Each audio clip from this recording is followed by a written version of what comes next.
vorrei rivolgere una domanda a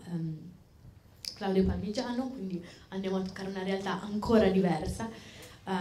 In particolare mi piacerebbe insomma, che ci parlasse dell'esperienza di Acacia e come è arrivato a collaborare su questo progetto che cerca di trovare uno spazio per gli artisti italiani.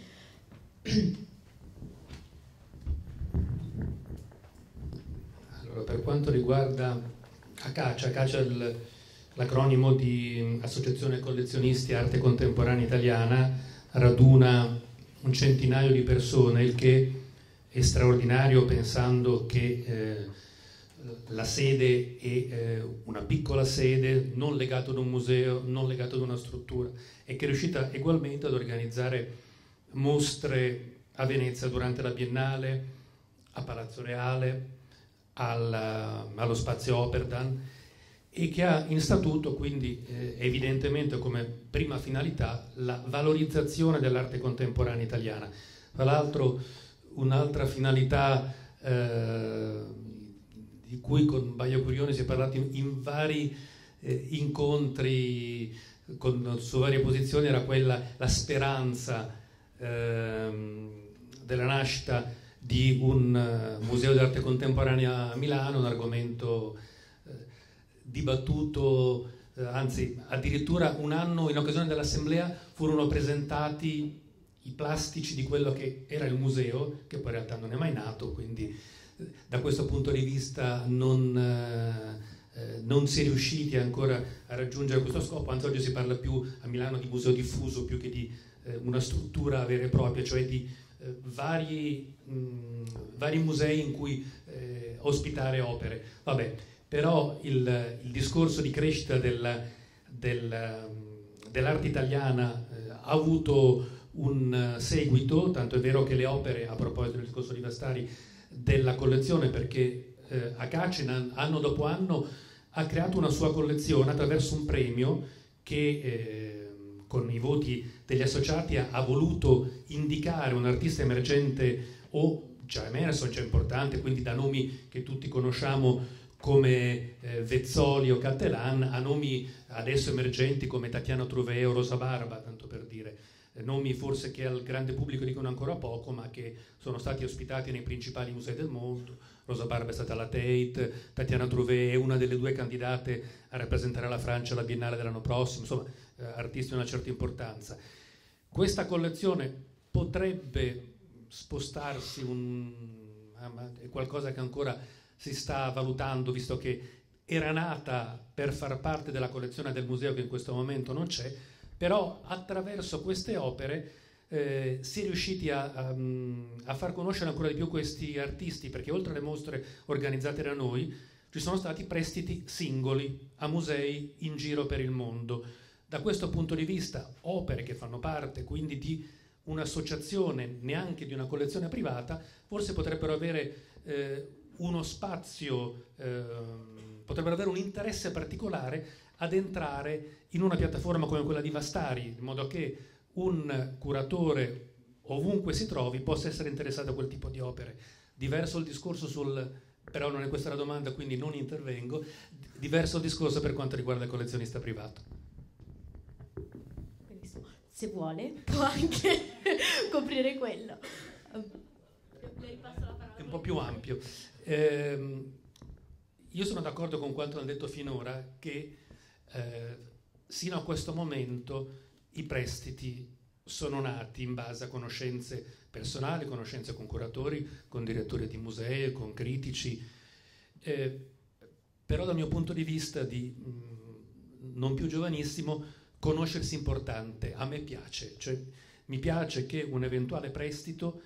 sia legato ad una conoscenza con la persona che mi chiede questo prestito, che sia l'artista, che sia il curatore che so chi è e come lavora, che sia un museo di cui conosco il direttore e so come lavora e quindi so con quali collaboratori lavorerà, con quale trasportatore, con quale assicurazione e così via. Ecco, da questo punto di vista, secondo me ha fatto già un lavoro divertente con i fumetti Vastari in questo suo inizio di sito, che ancora secondo me è in sviluppo perché è piccolino. Sono questi fumetti e ha identificato 3 figure di collezionisti. Una è quella che non può rinunciare a Vastari, e che loro hanno chiamato avid collector. Avid non credo avido nel senso di Paperon dei Paperoni, ma nel senso di persona fanatica in senso buono dell'arte, iperpassionale, che anche da questo punto di vista è interessato ad una promozione dell'opera anche attraverso prestiti. Una seconda figura è quella del collezionista per eredità, e questo è un collezionista variegato, molte volte più che a prestare le opere può essere interessato ad una valutazione della sua collezione per un'eventuale monetizzazione della stessa, e poi c'è quella del collezionista per piacere, che è la figura più vasta, e in questo caso il discorso è ancora più ampio, perché una premessa che dobbiamo fare è quella che non tutti coloro che collezionano arte sono interessati ad un prestito e sono liberissimi di seguire quello che è il loro punto di vista, e quindi cominciamo a scartare una fetta abbastanza significativa di acquirenti. Per quanto riguarda gli altri, 2 anni fa fu presentato qui accanto alla sala conferenze di Palazzo Reale un libro che si chiamava Il piacere dell'arte, curato da Adriana Polveroni, che parlava della storia del collezionismo in Italia. Una delle evoluzioni più significative è proprio questa che emerge e che secondo me ha fatto anche nascere una piattaforma come Vastaria. Fra l'altro non ha detto niente Francesca, ma ringraziamo, perché Vastari nasce da Vasari, quindi perché è stato definito Vasari dalla piattaforma il primo storico dell'arte al mondo, quindi un omaggio anche a noi. E in questo libro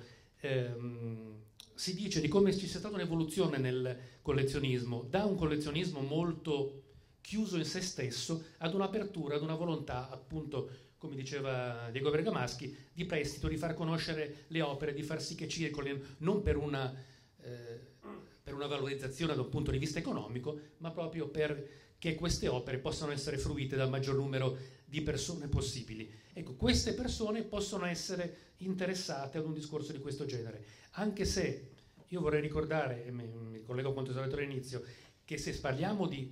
arte antica o di qualsiasi altro tipo di arte, questo discorso è importantissimo, perché è difficile sapere dove sono le opere, ma per il contemporaneo io voglio sperare che se cerco un'opera di Duane Hanson,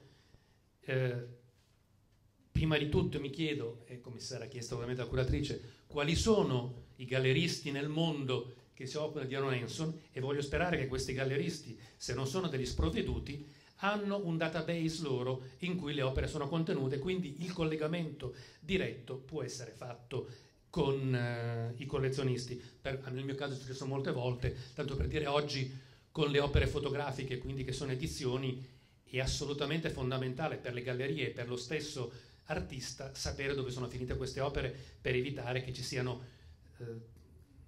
falsi su falsi di quel tipo di edizione di opere. Quindi da questo punto di vista io penso che si possa sia arrivare attraverso sistemi tradizionali di rapporto tra gallerie, curatori, collezionisti, e di inserirsi in questa piattaforma. Ecco, sulla piattaforma io ho invece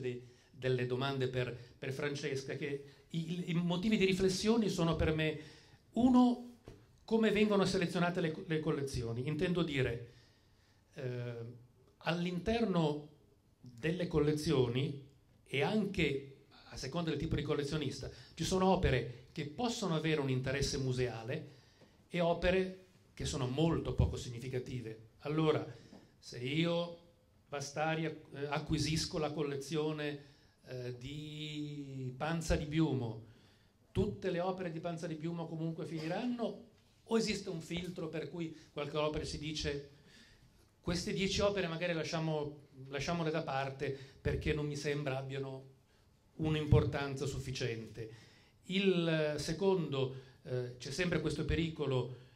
di utilizzo, e su questo dovrà stare attentissima Vastari, della piattaforma per inserire opere rubate, e questo più difficile perché c'è il Lost Register che ha anche dei contatti con voi e quindi può esserci un controllo, ma anche opere false. E come spesso si dice, ci sono opere sicuramente false, ma all'interno di cataloghi ragionati, per cui definitivamente ritenute autentiche, e opere autentiche respinte da qualche fondazione un po' allegra e che non hanno lo stesso riconoscimento pur meritandolo. Quindi bisogna stare attentissimi da questo punto di vista, secondo me, da parte di Vastari, sulla provenienza delle opere, e anche appunto Vastari, ho letto nel sito che dice i rapporti, poi noi non abbiamo una responsabilità diretta, saranno tenuti da curatori e prestatori, però stiamo attenti che non sia un modo di far entrare opere che autentiche non sono. Ecco, su questo io credo che si debba molto ragionare. Sì, assolutamente, questo è uno dei forse più grandi problemi che un progetto del genere può porre, e come diciamo sul sito, come già accennava lei, chiaramente essendo che Vastari si occupa o ospita comunque opere che spaziano da monete antiche a arte contemporanea, è al di là delle nostre capacità poter fornire un panel di esperti per ogni specifica disciplina. Le misure che abbiamo preso sono state, come già menzionava, la partnership con l'Art Loss Register per quanto riguarda appunto la provenienza dell'opera, diciamo più ancora che l'autenticità, e chiaramente partnership anche con le varie fondazioni, per cui diciamo che quello che ci poniamo come obiettivo è di delegare a chi è più competente di noi in materia la questione dell'autenticità e della provenienza dell'opera, avendo chiaramente ben presente che in ultima analisi poi sarà responsabilità del collezionista da un lato e del museo di definire se un'opera è, diciamo, degna di essere inclusa in una mostra e corrisponde ai criteri da un lato appunto qualitativi, dall'altro sia di provenienza che di autenticità. E di nuovo, per quanto riguarda l'inclusione dell'opera, è stata una scelta abbastanza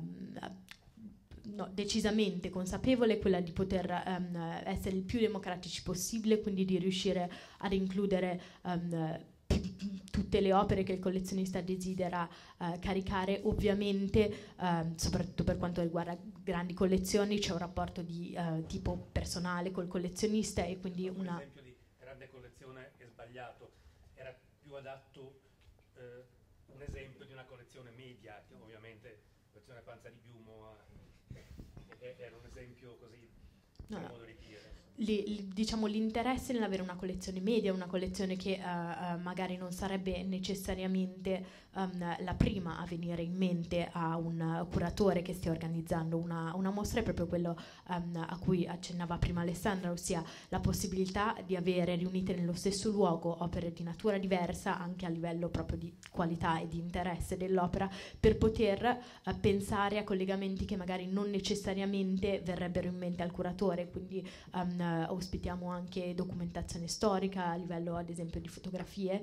che può creare un contesto, può essere messa in dialogo con opere di maggiore importanza che appartengano alla collezione permanente del museo o che vengano prese in prestito da altre fonti, diciamo.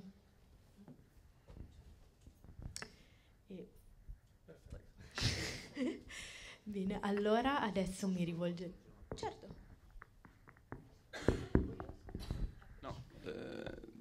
La piattaforma sicuramente come core business e come finalità quella di rendere pubbliche le collezioni nei confronti del mondo museale, però in realtà c'è una piccola parte della finalità del sito che mi sembra essere quella anche di costruirsi un archivio online per il collezionista. Ecco forse il motivo per cui sarebbe utile far accedere il 100% della collezione del collezionista stesso, e poi magari lui stesso filtra le opere da rendere pubbliche verso l'istituzione museale, perché altrimenti si rischia di creare un effetto, diciamo, di distorsione circa la collezione della singola persona. Assolutamente. Una cosa che non ho aggiunto ma aggiungo adesso è che chiaramente, come dicevo, l'archivio digitale è accessibile unicamente al collezionista che va a costruirlo, e ogni opera può essere nascosta, diciamo, dal sistema, e quindi nel momento in cui non fosse reperibile o diventasse di scarso interesse, può essere nascosta, il che significa che rimarrà accessibile a livello di archivio digitale per il collezionista, ma non apparirà tra i risultati delle ricerche operate dai curatori. Anche perché il collezionista sceglie lui quali opere mettere a disposizione. Interamente responsabilità del collezionista. La raccolta, la documentazione filologica di una collezione. No, assolutamente. E appunto è assolutamente nelle mani del collezionista la gestione di cosa mostrare, cosa non mostrare, e appunto ed è un processo reversibile, diciamo, per cui opere nel momento in cui siano in prestito e non siano disponibili possono essere nascoste dal sistema, e viceversa essere reintrodotte nel momento in cui invece siano nuovamente disponibili.